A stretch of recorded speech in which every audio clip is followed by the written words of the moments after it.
ঢাকা বিভাগীয় কমিশনার শরফ উদ্দিন আহমেদ চৌধুরী বলেছেন, দেশের সকল প্রতিদ্বন্দ্বী প্রার্থী এবং সাধারণ মানুষের প্রত্যাশা অনুযায়ী একটি অবাধ, সুষ্ঠু এবং নিরপেক্ষ নির্বাচন উপহার দিতে সরকার বদ্ধপরিকর। সোমবার দুপুরে রাজবাড়ী জেলা প্রশাসকের সম্মেলন কক্ষে আয়োজিত এক মতবিনিময় সভায় প্রধান অতিথির বক্তব্যে তিনি এ আশাবাদ ব্যক্ত করেন। প্রশাসনের সমন্বিত প্রচেষ্টায় একটি গ্রহণযোগ্য নির্বাচন অনুষ্ঠান সম্ভব হবে বলেও মন্তব্য করেন তিনি। বাবলু শেখের প্রতিবেদনে দেখুন বিস্তারিত। আসন্ন জাতীয় সংসদ নির্বাচন এবং গণভোটকে সামনে রেখে রাজবাড়ীতে এক বিশেষ মতবিনিময় সভা অনুষ্ঠিত হয়েছে।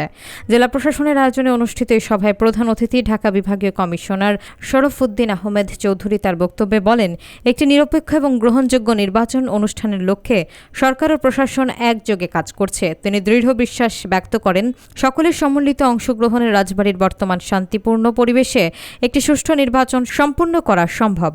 রাজবাড়ী জেলা প্রশাসক এবং জেলা রিটার্নিং কর্মকর্তা সুলতানা আক্তারের সভাপতিত্বে সভায় আরও বক্তব্য রাখেন লেফটেন্যান্ট কর্নেল আবদুল্লাহ আল মারুফ এবং পুলিশ সুপার মোহাম্মদ মঞ্জুর মোর্শেদ।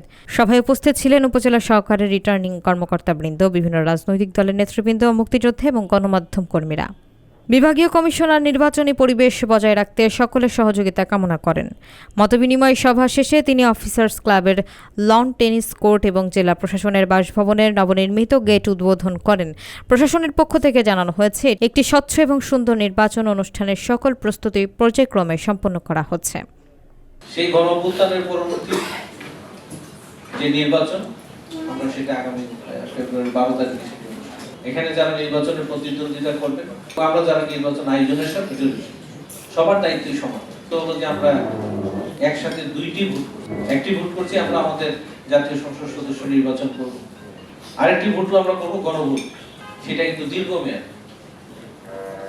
এই ভোটের ফলাফল আমার দেশের জাতির গতি প্রকৃতি নির্ধারণ করবে, আমরা কোন দিকে যাবো। এটা খুবই গুরুত্বপূর্ণ।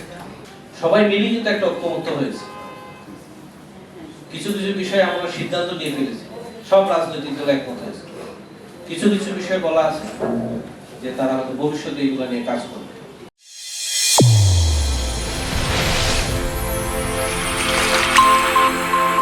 চ্যানেল A1 হৃদয়ের স্পন্দন।